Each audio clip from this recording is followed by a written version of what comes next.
So I think all that comes into play. Spencer Holbrook, Letterman Road.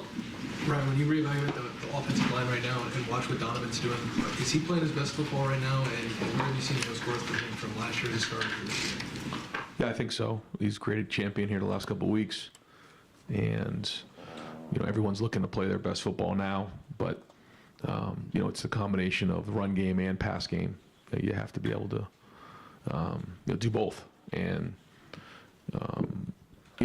it's different when you have two new guys on both sides of you there. Just the combination blocks, the communication, how you handle movement in the pass game, how you handle movement in the run game. So I think a little bit of it's that. A little bit of it's just, now he's into his next year of maturity. He's seen a lot more. And, we're going to need him to play really well down the stretch. Do you think that contributed to the struggles of the offensive line early in the year, that you had two starters back, but both of them were surrounded by each side of them a new guy? I don't know. I think there was probably a lot of things that along the journey that has taken us to where we are right now. But I know that anytime if somebody new next to you, there's an adjustment phase there. But I do think that they're more and more comfortable every single time they're out there. And now that we're into November, they've got a good body of work under their belt. So now we're expecting them to go play the best. Cameron T. Robinson, the Athletic.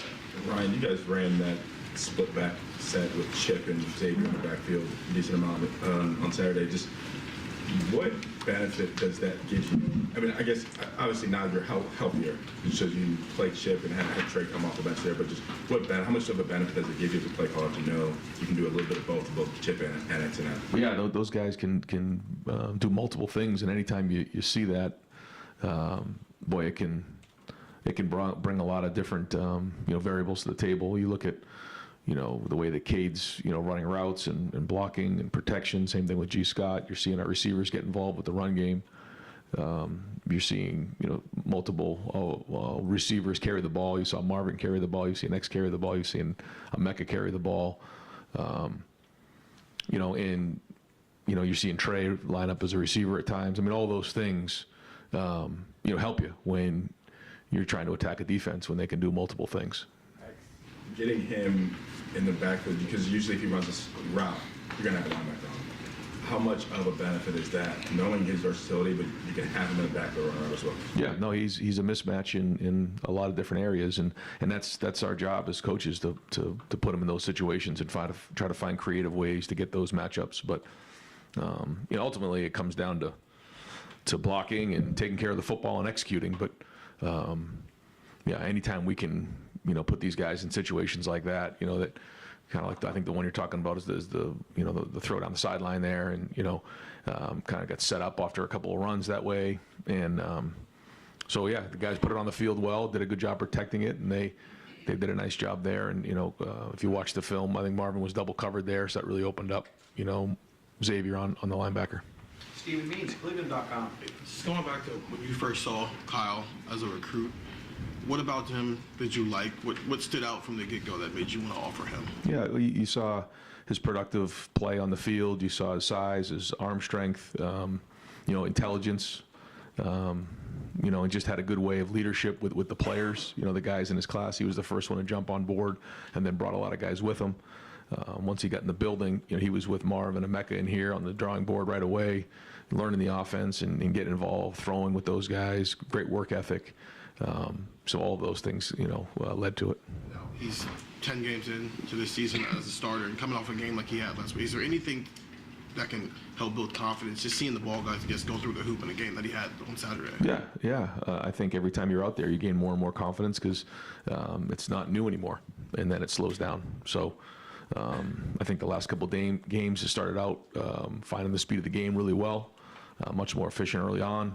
And that's led us to get, certainly in this last game, getting, good momentum. And then I thought it was great to get a 2-minute drive going, at the end of the first half. Those traits that you saw in him as a recruit started to maybe show up more and more this year. I think so. Yeah, I think you're starting to see that more and more. Yes. Dave Biddle, 24/7 Sports. Devin Brown got hurt during warm-ups. How's he coming along? Fluke injury, I know, right? But how's he coming along? He's all right. Just a bit of a setback there in the warm-ups, but hoping to see he can get back on the field this week and survive warm-ups. I guess the good news is, yeah, there you go. The good news, I guess, is Lincoln was able to get in there and get his feet wet. I know it was a very small sample size. What'd you see out of Lincoln? Just in the couple snaps he was out there, it didn't look too big for him. I just thought he belonged. He's still trying to figure it all out. He got an earful for the first time on the field after one of the plays, which was good, and he had an answer. I liked it. He came right back with why he did what he did. But we'll see. It's just a start, but it was just good to see him out there getting some plays under his belt, and there was some good plays he had out there. Dan Holt, 11 Warriors. Ryan, I wanted to clarify on Lathan. Is he out for the season, or is there still a chance he could come back? There's a chance he can come back, this year, but it doesn't look like it's going to be any time in the next couple of weeks. And Mike Hall, he only played a couple series, then left the game. Was that injury related, and what's his status? I don't really have an update on Mike right now. Pat Murphy, 24/7 Sports. Ryan, I know the last couple of games you've gotten production from other guys, but as Emeka has worked his way back, are you seeing what you need to see from him, or is he still, kind of recovering from that injury? The statistics haven't been what they were before he got it. He's getting stronger and stronger each week. We decided to hold him in the second half to continue that progress, but he's getting as closer every week to being 100. And the feedback I got this week was that he feels better this week than he did last week, and that's the goal. Look more explosive on film in this past game, and so we'll keep bringing him along. Everything that our folks say here is just keep pushing him, keep getting that thing stronger, keep working, and he's getting stronger every single week. So, hopefully we take another step this week, and we're as close as we can to 100%. And as you go through that list of guys that have been contributing, Cade, Travion, obviously Marvin, I assume he fits right in with that group when he can be his normal self? Oh, yeah. Yeah, no, I think Emeka is one of the best receivers in the entire country, and his production proves it. We are a different offense when he's in a game. Bill Landis, the podcast. Right, you guys gave Matthew Jones maybe a series or two at center the other day. What went into that decision? I don't think he's ever played center in a game before, so what did you want to get a look at there? Yeah, I forget if he had or not. I don't remember, but I know we worked him at center at times, and we just felt like at that time it was good to get him some work at center, and just get Enoch in the game and just see what that looked like in a game. We had a pretty comfortable lead at that point and felt like it was good to do. Evaluated it, and then there was some good snaps there. So, it's always good to kind of, in an opportunity like that, go see if we needed to make a change, what that would look like. I guess along those lines, you said the offensive line continues to make progress. What is your evaluation of the center position, specifically with Carson? Because it seems like maybe his progression is a little farther behind the rest of that group. I think he's the youngest, so he's probably made, from where he started to where he is now, he's made certainly a bunch of progress, but he's also the youngest. So, he's in here every day. He's busting his tail to get better, and he's handled some difficult environments, so far this year as a redshirt freshman. So, we think that he's got a very bright future ahead of him, and he's going to continue to get stronger and better across the board. His communication, all those things. So every time he's out there, it's an investment in his future. Is the idea of playing Matt, is there any thought there that maybe you'd want to move to that look full time? Or are you comfortable with your normal starting five? Yeah, right now we're going to continue to move forward as we have, but every week we're evaluating to see what gives us the best chance to win. So, but as of right now, we're going to continue to where we're at right now. Tony Bergman, Buckeye Huddle. Ryan, with the idea that you need to be playing your best in November, is your offense doing that right now? And where are they in relation to what you envisioned before the season? I think the first half you saw, some efficient play and finished drives, third downs, red zone. I thought there was some very well executed plays. I thought the reverse to Marvin was really well executed. I thought there was just a bunch of plays protection wise that gave Kyle some time. The timing, the throws were pretty high level. The second touchdown to Marvin the throw and catch was excellent. Travion stepped up in a big way and helped the protection. I thought he did a nice job on 2 or 3 of the plays. Actually, 2 of the touchdown passes to Marvin, he did a really nice job in protection. And that was the most excited guy on the field, which goes to show you his unselfishness and how he's getting better every game as an all-purpose player. But, I mean, I think you see what we're capable of, and it was good to see us play a full half right there and play and execute. And, again, finish with the 2-minute drive there. So all those things are encouraging at this point. Caleb Spinner, Buckeyes Now on Sports Illustrated.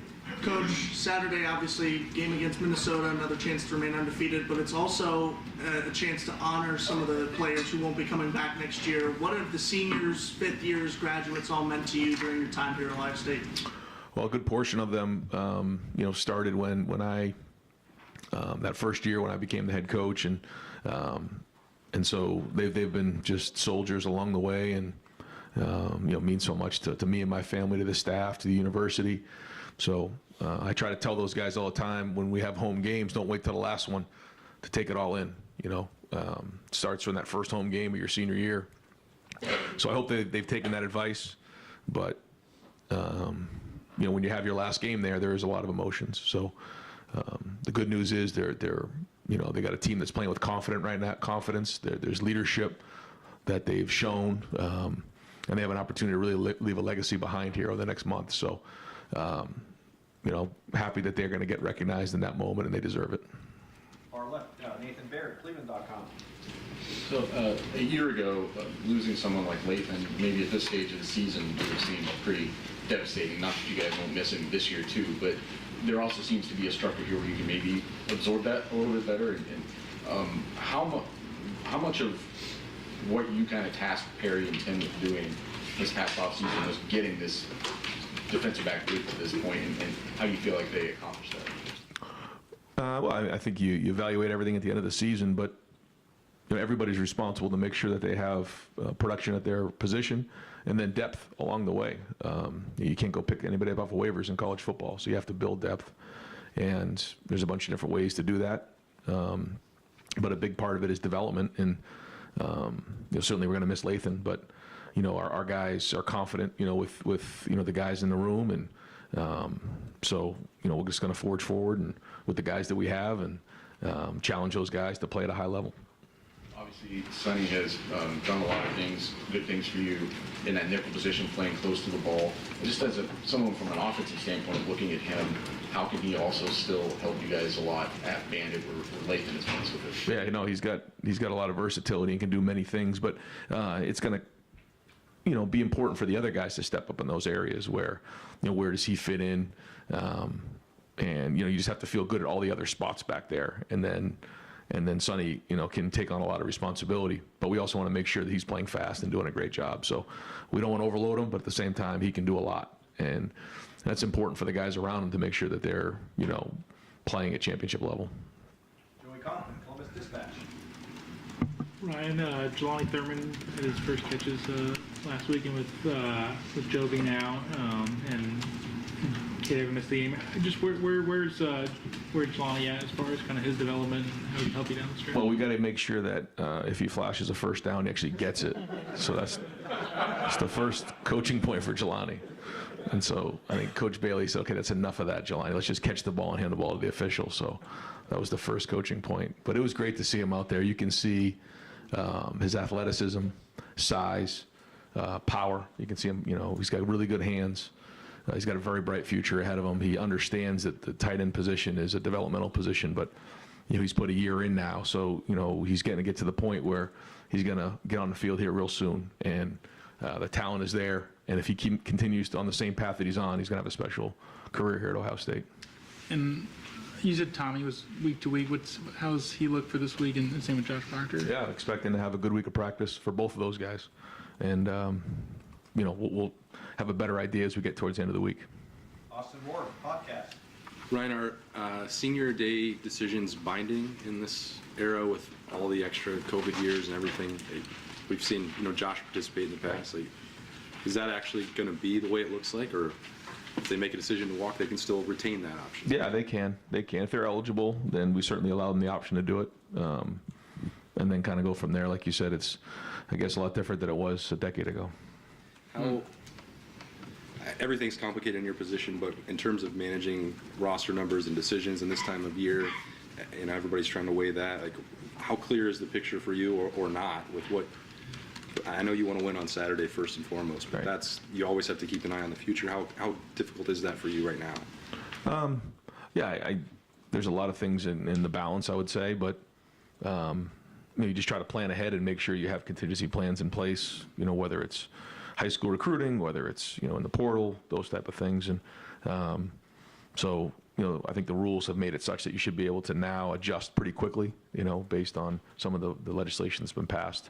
So Mark's working hard to make sure we have everything planned and ready for that. But our focus, as you know, is right now in this game and preparing for Minnesota and continuing to build on the confidence that this team is playing with right now. But certainly there's a lot of folks working on that here in-house to make sure that when December comes, we're ready to roll. And just for the record, folks, we'll put out a release later in the week, Friday, somewhere around there, of the guys that'll be walking on Saturday. Tom Taberry, WBNS. Coach, Marvin Harrison for Heisman, you think he's deserving, and what does he mean to this ball club? I think I've said it before that the Heisman Trophy goes to the most outstanding player in the country. I know there's a lot of great players out there. I get to see him every day. I think he is the most outstanding player in the country. And he's, right from the jump, came in with a work ethic that really is transcended throughout the whole team. Just what he's done and now his production as well. So, he wants to be great. I know that. You can just tell it, and his actions back that up. And, certainly his production speaks for itself on the field and what he's doing, and he makes everybody on that field better. Coach, Saturday, Minnesota, obviously the #1 goal is to win the game. But there's just 2 games to go in this season, the regular season. How important is it? What do you want to see out of your club, I guess, as far as just everything on point? Well, just continuing to build on confidence. And, our second goal of the season, first goal is to win the first one, second goal is to win the next 10. So we have to complete that goal here on Saturday. And, we have to stay focused on that. And that's the bottom line. Have to play really hard, really fast, really physical like we did this past Saturday. And, PJ does a really good job. Minnesota is well coached. I really respect what PJ does as a coach and their program and their culture, and they're going to come in here and play really hard. So, we have to match that. And, it's a Big Ten road or Big Ten, game here in November. And, so we have to do a great job of preparing for it like any other game. Any other game. It has no bearing what's coming down the future. We got to be on point right now and continue to build on our future. And that's it. So, starts with Tuesday today. We'll have a team meeting here at 2:30, and we get back to work. Clay Hall, WSYX. Do you like a rah-rah quarterback, very, I don't know, or prefer the composure of maybe a Kyle McCord? And do you try to pass it along, just given what they have to navigate in those few seconds between play to play? Yeah, I think every quarterback has to, it's like being a golfer, you have to carry different clubs in your bag. And sometimes you have to have that composure. Sometimes you got to bark. Sometimes you got to put your arm around somebody. There's always different parts of the game that you have to be able to utilize, the right skill set. And to say, well, I lead this way, well, that's a cop-out. You have to be able to, handle situations and people differently. But at the same time, you have to be yourself. You can't be someone else. And I think that's what we communicate to our players in terms of their leadership. Adam King, WBNS. You said in Skull Session on Saturday, it's been a long road back to November, and you talked about stars in the past. Obviously, the goal is to win, the first game in the next 10, and then beat that team. I'm curious, how much are you guys talking about right now that you are here? This is everything you've worked for since you walked off the field at the Peach Bowl. Yeah, no, we talk about it. We have the last, since we entered in November. We know that we want to be playing our best football in November, and you can get through this, go through the season where the days seem long, but the weeks go by real fast, and then here you are at the end of the season. And so urgency has to be at an all-time high. We know we got to be on point, and we got to be playing our best right now. And I think the guys feel that, they understand that, and so we got to be better than everybody else in the country of just focusing on maximizing ourselves, doing a great job preparing for Minnesota, and ignoring everything else that comes around what this time of year is like. Doug Maurice, Kings of the North. You talk about wanting to play your best football in November a lot. Have you felt like in your time here that Ohio State has done that you've been at your best in November? And was there anything, I don't know, that you thought about this past offseason to say, hey, we really want to make sure that we're, ascending at the end of this? Did you change anything that you feel like is coming to fruition now? I feel like we have, but I also feel every year you just, your messaging and you evaluate things, just, how you want to messaging it to the team, that it is a build as the season goes on. And I think the guys can feel that.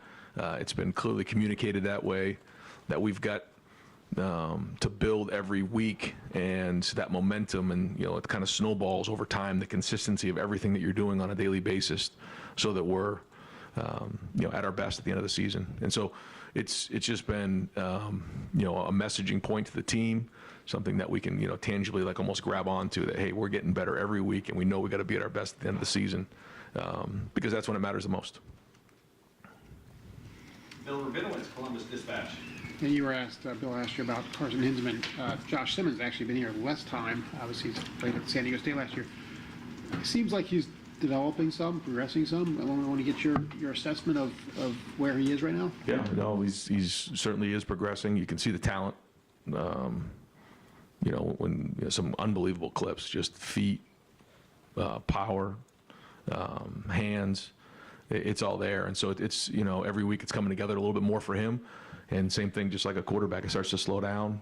All the different things that go on, and so he can be as good as he wants to be.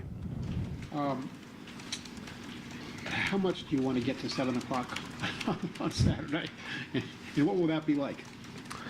I think the first thing is when you start to get ahead of yourselves, you lose focus on right now, and I think that's the challenge, is making sure you stay in the moment, because there's nothing you can do other than maximize right now, and that's what we're going to do. And when 7 o'clock comes on Saturday, 7 o'clock will come, and we'll go from there. Andy Backstrom, Letterman Row. Ryan, after the game, you mentioned Calvin Simpson was a guy who flashed to you. Watching back the tape, what other players flashed you maybe in that segment? I thought Jermaine Matthews, again, got his hand on the ball, ran down on special teams, did a good job there. It was good to see Jelani make that catch. It was good to see Lincoln, handle himself well. Trying to think of who else. Blake Harford. For his first start, I thought, did some really good things. Great out of champion. That was great. I'd say those are probably the guys that stick out right offhand. And then when you guys talk about stealing possessions, can that be on third down defense too? And do you feel like that's going to help this offense hit its stride recently? Yeah, I think when you're playing complementary football, you're getting off the field, and the offense is getting down and finishing drives. Yeah, that's when you're working at full capacity, and third down is a huge part of the game. And when you're getting off the field and forcing punts and giving the offense good field position, that's the difference between winning and losing. Jeremy Birmingham, the podcast. Ryan, philosophically, you guys are a month away from the early signing period. There's tons of things going on around the program, game week preparation, all that. How hard is it as a staff to keep on top of every little blip on the recruiting trail when kids, random tweets, and all kids taking visits elsewhere? Like, how much conversation are you guys having about it? How do you handle it as a staff with those players, their families, et cetera? Yeah, just communication is the key, and that's the other thing is, this time of year and all year you have to communicate, even though you're in the teeth of the season. It's important that you win. That's huge, but you also have to be communicating and making sure that you're on top of all the recruiting part of it, because what I've learned is, in November, and then as you get into December, as you get closer to the signing period, there's a lot of twists and turns along the way, and so you just have to be steady, but obviously constant and really, really good in communication. This past Saturday, was there any thought to getting Lincoln in the game earlier? If Devin was ready to go, would he have been in earlier? Because it seemed like he took out a lot of the weapons at the 10-minute mark of the third quarter, but left Kyle on the starting offensive line out there. Was that just because the backup quarterback situation was different on Saturday, or was there any thought about putting Lincoln out there at that point? Yeah, probably. you don't know what you're going to get till you go out there. And it was probably midway through the third quarter. I felt like there was a lot of football left. At that point, we hadn't had Lincoln in the game, so we didn't know what that was going to look like. So we decided to probably hang on a little bit longer. And then we started that drive, and then after we got a couple first downs, decided it was the right time to put Lincoln in the game. If Devin was available, he probably would have been in the game a little bit sooner. Was the conversation you had with him where you got the earful of the third down pass? Where Yes. Right for that, Yes. And we'll wrap things up with Tim May on 3 and the Tim May podcast. Thank you, Jerry. Are you guys North America's team? Are y'all Buckeye Nation's team? Are y'all Ohio's team? Whose team are y'all? It's a good question. I think I can tell you this, that our guys, and I think someone said it before about just, it's been a long road to get to November, and each team has its own identity. Each team has its own dynamics, has its own journey, and so here we are, in November. And I can tell you this, coming to work every day with these guys, I mean, the consistency, the maturity, the competitiveness, the look in their eye. This is a great team to be around. Great guys. And, I go back to this. It's about these guys on a team. It's about the guys that put on the line every single Saturday, on the game and put the work in here. And so, we're going to do it again this week and keep swinging. Like Saturday, did you feel like like you go in a restaurant sometimes, there are all these things on the menu, but you can't go there because you don't have that, they don't have that in stock right now. Did you feel like you were looking at as close to a full menu? We asked you a little bit about this after the game, but what is that like for you to have those options available to you? Do you have to control yourself of, let's focus on this, let's get the two-back look in there? You know what I mean? How do you approach those kind of things, right? Well, I think the first thing is you have to make sure you're doing what's best for the team to win the game. That's got to be the first thing, and that has to be the focus, because like you said, sometimes you can get yourself spread real thin and out of whack and out of rhythm. So you have to find that rhythm, and then you try to find different ways that can put the defense in stress. You heard me say that before, and then set things up along the way by putting guys in position to be successful and identifying what guys do really well, and that's really what it comes down to. But at the same time, not sacrificing, the team. Like even at the end of the first half there, it was 3rd and 7, and, we threw a bubble screen to Marv. And if we don't get that, we punt, but we got it. And then it was like, okay, we're going to shift this thing into the next gear and go, and we weren't down scored.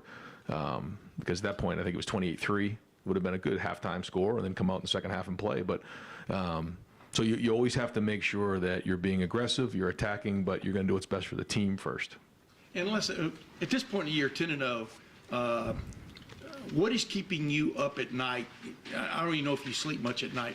Maybe you do, but is it players' injuries? Is it bringing guys online? Are they up to it? Is it a guy not coming off a double team when you could have popped Travion there, coming off the goal line on that one play? You understand what I'm saying? These little mistakes, whatever. Is it the fact that coaching jobs are coming open around the country right now? You've got a staff that people would probably like to tap. What is it? All of that? I mean, and are you getting much sleep at this point? Well, it's like they say, when some people rest, you stay restless, and I think that's it. You got to continue to work at all of these things because there's so many things going on, and that's our job. It's just to constantly do everything you can to maximize what you have, and communicate really well, and get the issues fixed that need to get addressed, and that's it. And then when it's time to go play, we get on the field. But each week has its new set of challenges. Every year has its new set of issues, and you just deal with them the best you possibly can, and bust your tail. So by the time you get to Friday night and you get to bed before the game, you're exhausted because you've just burned the midnight oil, making sure that you do everything you possibly can to win the game. Thanks, Coach. Thank you very much. Thanks, guys.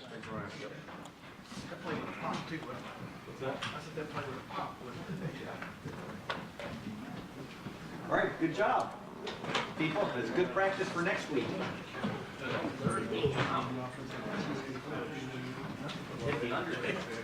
Oh, this was a practice.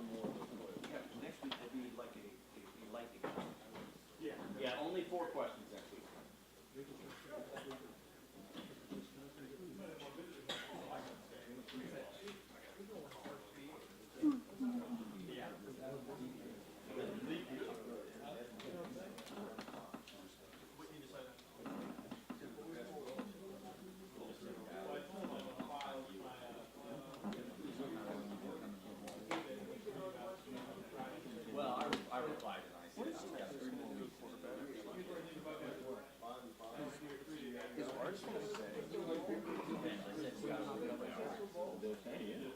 saying he is. He also can't transfer. I'm actually but there's been thoughts, but there's been no decision.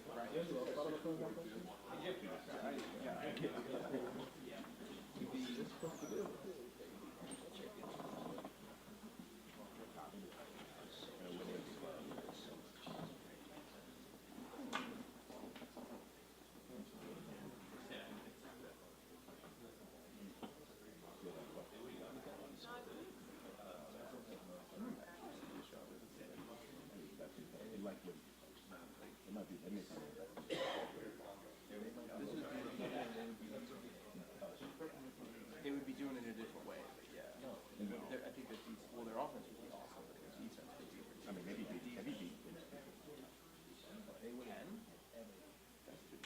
No, because he was possession. Yeah, they would have beat Penn State like 38-10. They would be like 34-7. Yeah. I think it's the second grade. I think it's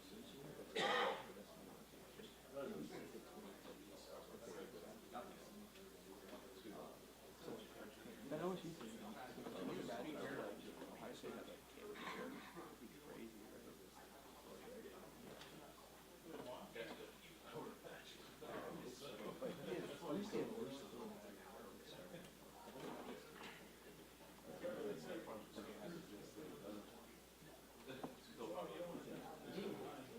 they're probably 9-1 with Howard. Should they still do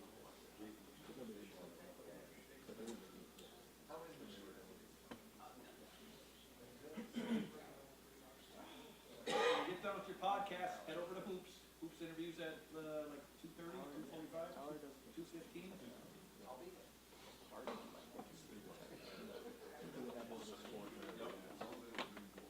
But that's the thing that you guys are credentialed for football. What if that 4 tournament against Purdue? Yeah, but he also doesn't have Marvin Harrison. Like Carnell Tate would be far away the best receiver. Max 3 now. Yeah, that's true. Yeah.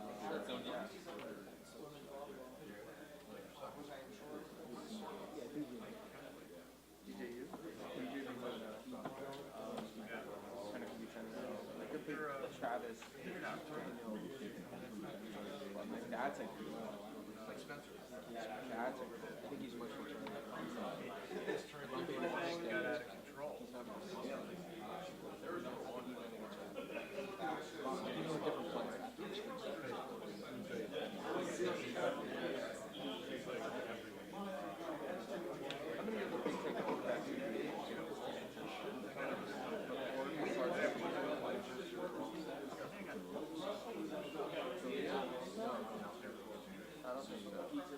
He would have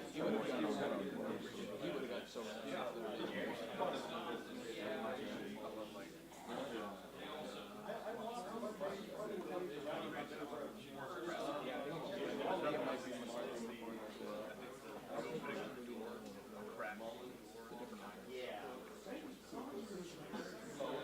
I really wish Alabama didn't play that far. Because Milroe came on.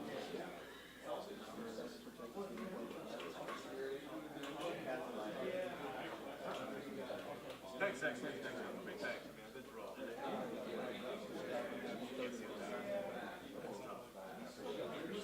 Always for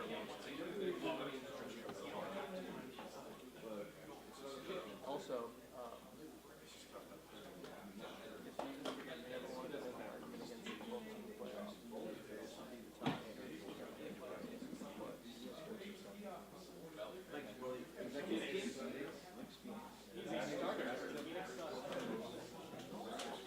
I watched him,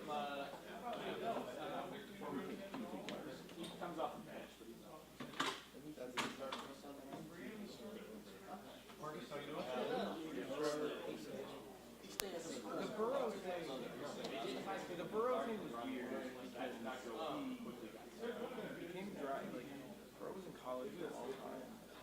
Like all these dudes, like Burrow had the best college football season ever, but before that, was either not playing or aggressively mid.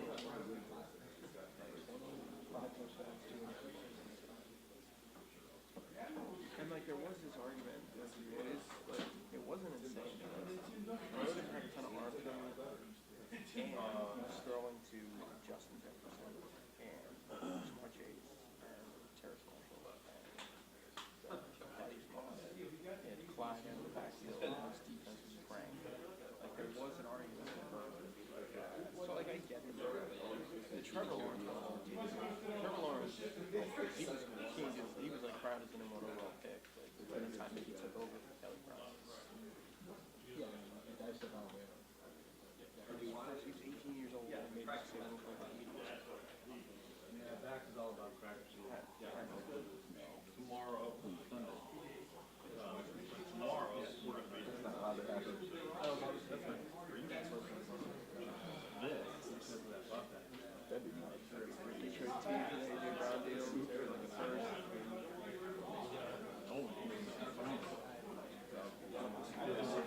Really important show for the game. Born and raised, unfortunately. Good one Sunday, though. I texted my friend and I was just like, what the fuck? Because I texted him in the first quarter and I was like, Brown's in the quarterback. You're going to try to get the podcast going. I texted him, I thought it was like a stat, like no team in the last generation or millennium or whatever it is has trailed as long as that team did and then won a game. I texted that to my friends like, don't you know see this as like Brown fucking Brown No, that'd be rare. They don't come in there very often. No, they do not. But I could also see it, them being on a high after beating Baltimore, and Baltimore then getting their teeth kicked in by the field. I would say I think they beat the Steelers. But who's going to block? I mean, that's true. Unless it's like Trent Williams, the answer is no. Yeah, but TJ's pass rush.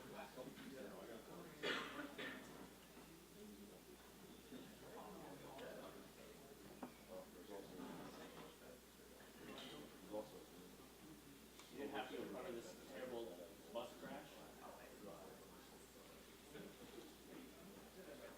Doesn't sound pleasant.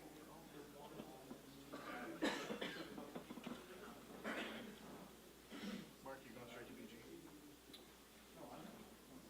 I am avoiding that like the plague.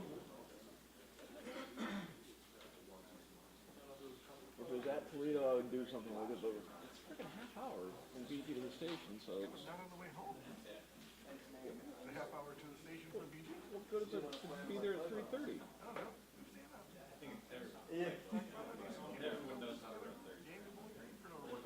Dropped to 2 and 3 against Scott Loeffler. No, they're going to the New Year's Six Bowl now.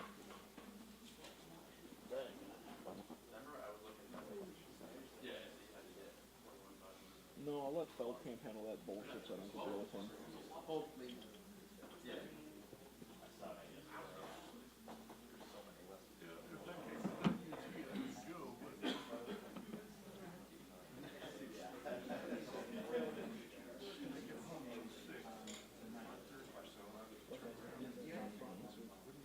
Yeah. Yeah, that's cool. And I think we can make it I can see that. It's not like there's a whole lot of amenities. I don't know about in those. those I think they're set up for Tuesday because Georgia. Either way. Yeah. About those two is well, I said it would be 2 players. If Georgia doesn't have to, I think it's a team that's supposed to. Close games. One after another in the same spot, which means we're not going to get Jason Campbell until 11:30. They say root for yourself in journalism. I need Ohio State and Michigan to just don't. Like, I know historically neither of these teams do well. I need them. Get out to 28-0. Yeah. You said that.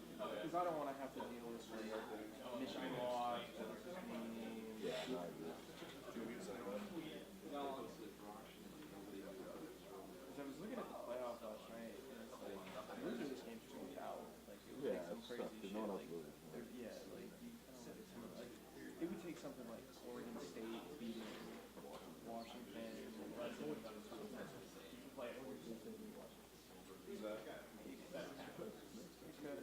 would take like that, and then you Texas, you would need some carnage. Like, and I'm not saying carnage. There was a minute last week where it's like, if you taught me Washington, you'd be like, okay, I want to see how this will help out. I probably needed Georgia to lose the Best case scenario for Ohio State in terms of getting in as an at-large, you need Washington to lose twice. I know, but he's always Yeah. But the argument would be there. Yeah, or maybe Oregon. That might be better. You need Georgia. Hi, Dave. Oh, I thought you were waving. Thought you were waving at me. All right.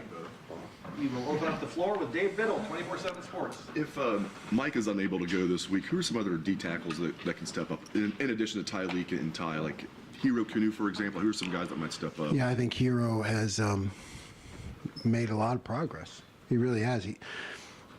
He made a big play last week, I think, right? Like a third down stop on a running play. So he's a guy I look at. You know, Jaden McKenzie's got a lot of experience too. You know, so he's got that experience that you need to be able to count on in a tough situation. Nathan Baird, far left, Cleveland.com.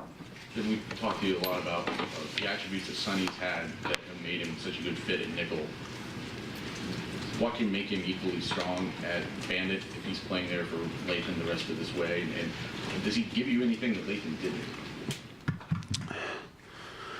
You know, Lathan had really gotten better. You know, he was getting better all the time. I feel terrible for him to be out right now, but Sonny, he's taller. I mean, you know, he has range. He has a lot of experience. You know, we were able to gain him that cover experience at the nickel position, covering a slot in the open field, which is a difficult thing to do, you know, as that translates into the boundary. I think he just he's just got a lot of versatility. Made some plays last game blitzing for us, right? So I think he can be a real factor in the blitz game also. Is this secondary better set up to, as much as you'll miss Lathan, is it better set up to absorb a loss like this at this stage of the season than it was a year ago? Oh yeah, yeah. I mean, that's, you know, Lathan's a part of it. He's a part of us. But yeah, we're better set up. We have more versatility and more experience, and guys just understand the system so they can fit in different places. Far left, Joe Nugent, WCMH. What have you noticed about Minnesota's commitment to run the ball? What's the challenge of facing a team that just wants to pound away throughout the game? Yeah, similar to Rutgers. They do a great job managing the drives, you know, and you know, taking it down all the way to what, 4th and short, right? I think they're the best 4th down conversion team in the country. You know, they stole that play from my Eagles. You know, they do that tush push thing, you know. But we got burnt on that fumble-rooski too under that, so you got to be careful. But yeah, I just think they do a good job of managing the game, controlling the ball, taking the play clock down. So we have to stay efficient, stay ahead of the sticks. Third, fourth row, far right, Andy Baxter, Letterman Row. Jim, it looked like Jahad Carter was back on the field defensively with Lathan out right now. I know Sonny's there, but does it help to have the depth of Jahad too? Yes, because Sonny is going to have to do more things as we move forward here. So it's not going to be as simple as saying, okay, Sonny, you're back there and that's where you're going to be. There's going to be some moving parts. Sonny's going to have to be in other places too, as we face different sets and personnel groupings. So we need Jihad. Jeremy Birmingham, the podcast. Jim, I don't want to put any one person on the spot, but are you as disappointed in Bill Landis as I am that whenever you talk about the Eagles, he doesn't say go Birds? Yeah. I didn't want to bring it up because I didn't want to call him out, but now that you brought it up, I know, but he doesn't. I don't get anything back. Now we've cleared that up. But Cody Simon obviously playing a lot in the middle on Saturday, not knowing what Tommy's situation is for this week. How comfortable are you with what you saw from Cody, not just against another run-heavy team like Minnesota, but potentially as Saturday was an audition really for the future? Yeah, I'm very comfortable with Cody. Cody not only plays well, but he manages the game like Tommy does. He's got that kind of brain and that kind of football intelligence. So we need them both. As we come down the stretch here. We need to have the ability to put them in different places. Sorry about that. Yeah. Stephen Means, Cleveland.com. When you guys put Malik out there earlier this year, it didn't necessarily go as well as it did this time around. Just when you watch him back on the film, what did you like about what Malik gave you this time? How more ready is he to be in that situation in that moment if you need him? Yeah, I thought he wasn't as wide-eyed as he was the first time. I mean, that's tough for a true freshman, particularly at a safety position. There are checks involved, there are formations, there are a variety of, there are all kind of things that can happen. So, yeah, I thought he, had his emotions under control, and he's a guy that we've seen from the beginning in practice. Like, he always is around the ball. He's one of those guys in practice. If you want to see people coming up with interceptions in practice, that famous coaching thing that I'm sure you guys and men and women have done it with your kids. Catch the ball, like that's a coaching thing, right? Catch the ball, But he's one of those guys. Like, there's certain guys, Malik has it, where he's just always around the ball in practice, and he catches the ball, So to see him now transition to actually playing the game, in all aspects, and being able to manage it from the safety position, that's good for him and good for us. Dan Hope, 11 Warriors. It seems like Ty Hamilton has taken a step forward these last couple weeks in terms of making more game-changing plays. Have you seen anything different from him here recently? I haven't seen anything different. And I've been trying to say it all along. I guess maybe Tyleek gets a lot of the attention, and deservedly so. But I've been saying it all year long. Our defensive tackles have been making more plays in the running game that makes your defense better. It makes your defense better. It's one thing for your defensive tackles to use up blocks and use up gaps. It's another thing when they're actually making tackles. So Ty's doing that too. Austin Ward, the podcast. Jim, when you guys have a conversation with Tommy and tell him that he's not going to play a game, is he more talkative, or did he just say, yeah, okay? Did he fight for it? Yeah, Tommy fights all the time. He fights all the time. He fought to play, he could have played. But we felt it was in his best interest and our best interest that he, takes his time getting back from this injury. Yeah, so he probably had some extra grunts, last week because he couldn't play. Than his normal single grunts, he probably went to 2 or 3 grunts. Bill Rabinowitz, Columbus Dispatch. I'll follow that up. In certain statistical categories, turnovers, sacks, kind of the flashy ones. You guys are, towards the bottom of the list. But what matters is the success you've had. I'm just saying, it seems like such a change in what your reputation would suggest. And you talked about this a few weeks ago, but how much of that is we've got talent and I don't have to kind of do that stuff because I can just let these guys, put them in a position to let them play. Right.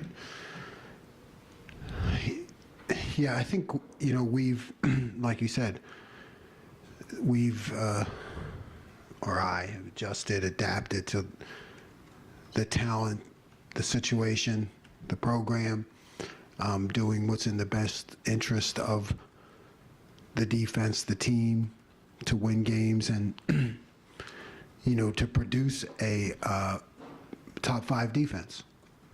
You said it from the beginning. You're at the Ohio State. You should have a top 5 defense. So, what's a top 5 defense? Is it top 5 in those categories? Because I've been there. I've been top 5 in those categories, but I don't think we were very good. I don't know how good we were, But it was like you said, flashy, and I just feel like it is what it is, and we need to keep working on those things that are working for us, to put it easy, and avoid the temptation to try to go after the flashy play and maybe expose yourself somewhere else.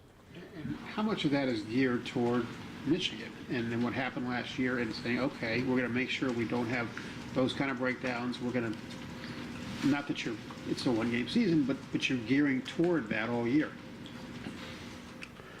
Gearing towards the matchup games, right? Coach Day always calls them the matchup games.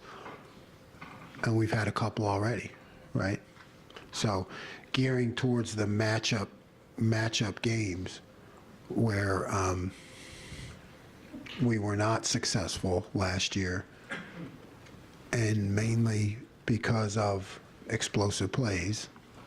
So, through a lot of study and a lot of planning, I think you're seeing the benefits of that now. Far left, Steve Hellwagen, 24/7 Sports. Yeah, Coach, last week you talked a little bit about Rutgers and how they were able to run the ball effectively. Michigan State came out of the gate. I think they had a 20 and 11 and a 27 there in the first 2 series. But after that, you guys made some type of adjustment, physical, X and O's, whatever it may have been. Just if you can talk a little bit about how important that is, identifying that early in the game and making those changes, I guess, to get those stops. Yeah, I didn't like that we gave those plays up early. I know which ones you're talking about. I like to say, yes, I always tell the players all their mistakes are on me on game day. So it was my fault. I just started making better calls. But I mean, the adjustments in the college game are everything because things change so much week to week and a variety of offenses that you see and things. And then you may spend time in practice on one thing and they do something else, or, they're studying you while you're studying them. So early on, maybe they have seen a couple things that you need to fix.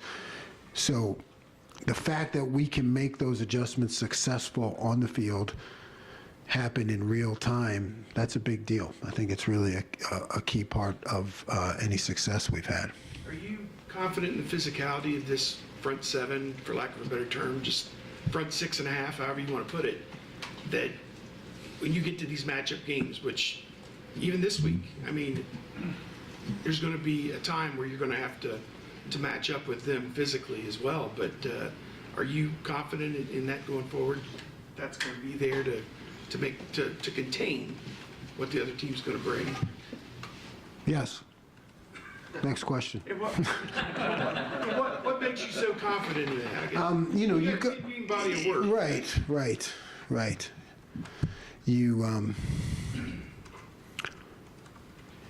You have players that are hungry. You have players that, all this in college football at the highest level, it just goes so much back to what you've done from February onward and what Coach Mick has done and all the strength coaches have done in the weight room.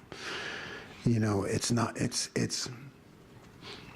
real in college football because we're still in the developmental process. So you see the off season, you see the way the guys compete, and then you put it on film and you believe. Tony Girdman, Buckeye Auto.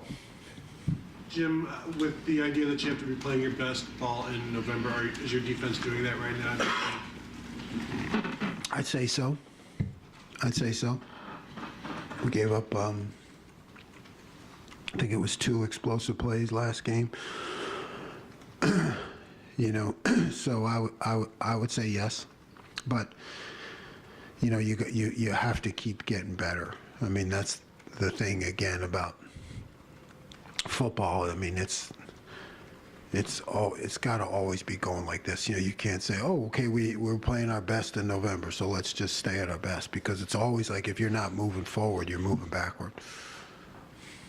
Pat Murphy, 24/7 Sports.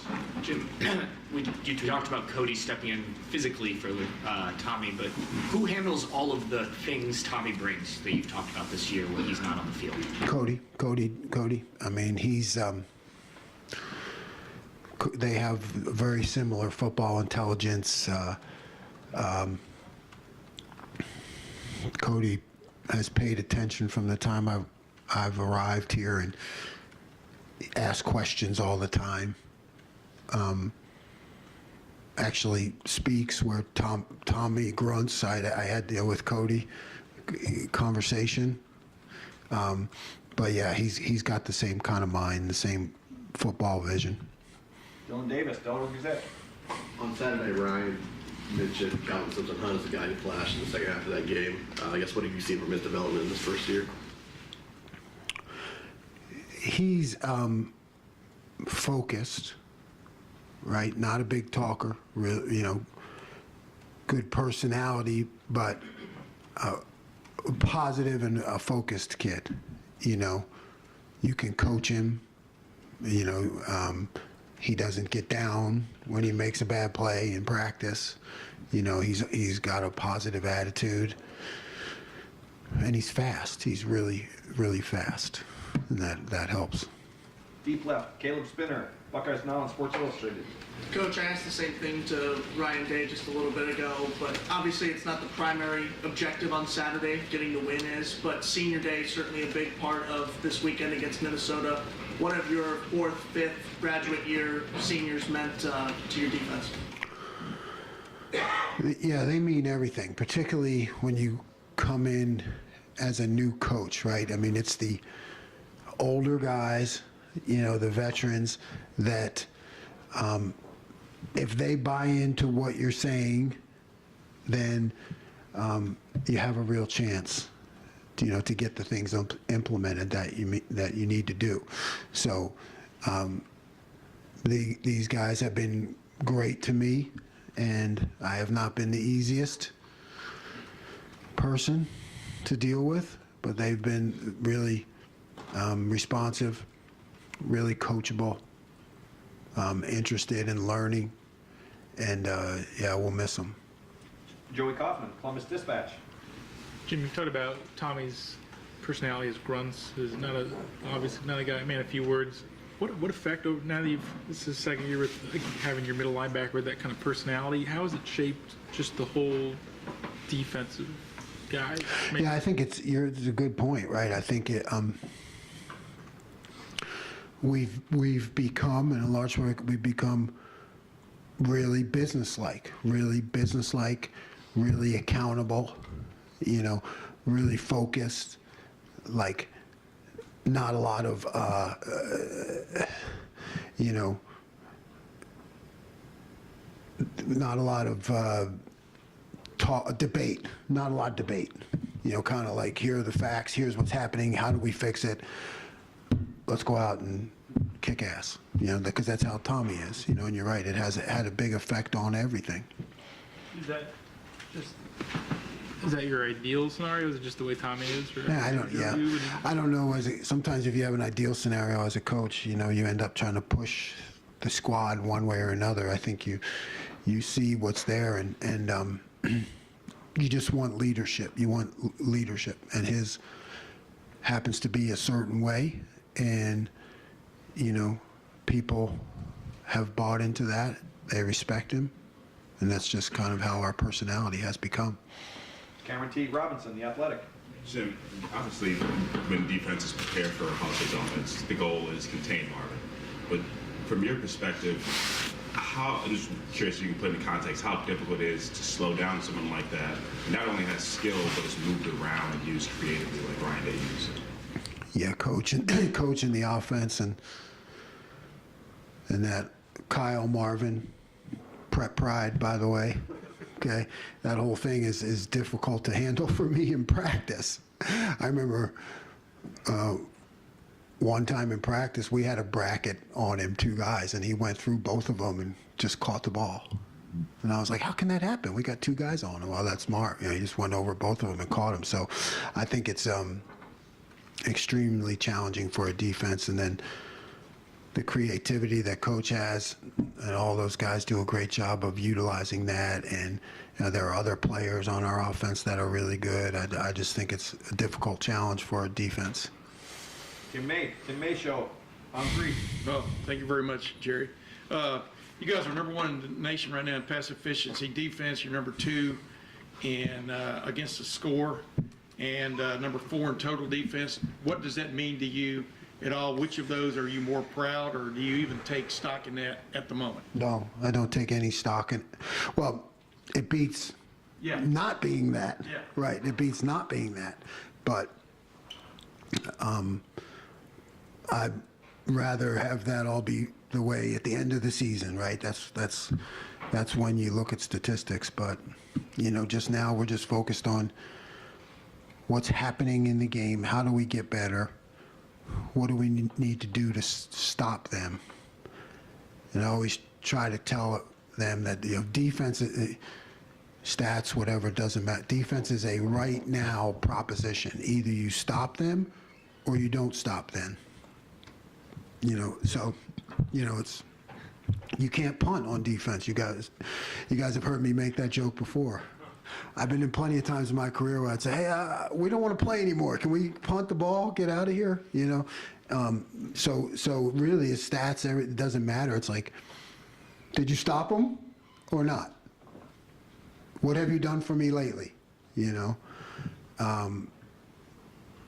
That Wall Street saying, it's like, what have you done for me lately? That's defense. It's like, what have you done for me lately? I do think stop rate's important. Where are we at in stop rate? Does anybody know where we're at in stop rate?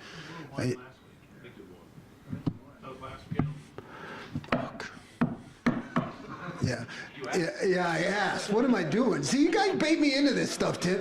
You bait me into. But no. So wherever you're off top, coming out. Yes. Coming out of January. Yes. Yes. A, B, C, and D. Yes. I think it's just good that we're doing well. It's good that we're doing well, but stop rate. When you go back and look at the end of the year, stop rate is one of them that I look at, because I don't think many people understand that, but because I've been times where we've been the best sack. We sacks, third downs, we're the best in the country, but it's like the stop rate, I believe, Bill will probably tell me, boils down to did you stop them or not? Nothing else matters. It's like, did you stop them or not? And that is the ultimate of what defense is. Do you ever address a team like coming out of Saturday or last week or whatever, that, hey, you're going to face better quarterbacks? I mean, it's not putting people down, but you understand what I'm saying? You're going to face better quarterbacks down the road, basically. Do y'all talk about stuff like that? We just talk about, we talk about where we want to be at the end of the year, and how we want to keep getting better. I think sometimes if you could say we're going to face better quarterbacks, but that was the only quarterback we were playing on that day, so how did we do? We can never get carried away with ourselves. We have to be really specific about demands, expectations, the results that come off of it. who are we playing? What did we do? What did we do well? How can we get better? And one of the quickie, Cody and Steele are out there. Who's the next linebacker in your mind in that run? I mean, CJ, yeah, I mean, CJ got it. Yeah, he made a nice play last week. Really, shot the gap, did a great job. Yeah, so CJ's always right there, and he's learning and growing, and he's a great kid. But he's talented, and Gabe's been involved too. Gabe's been involved. Gabe was up and ready to go. With Tommy being down, he had to be up and ready to go. When you coach, really, it's like you have to think one play, like who's one play away from going in there, and that's because that's reality. And final questions, Bill Landis, the podcast. Go Birds. Yes. So the point of stopper is just wondering how annoying, or maybe another word it might be, that the only thing between you guys and a shutout is a college kicker hitting a 50-something yard field goal. Yeah, I mean, hats off to him, I guess. I didn't even know how long it was. It looked long, and it looked like it barely trickled in too. But hats off to him, and those are like I like to call luxury problems. Luxury problems. It's, it is what it is. Great, Coach. Thank you very much. Thanks, Jim. thank you, Jim.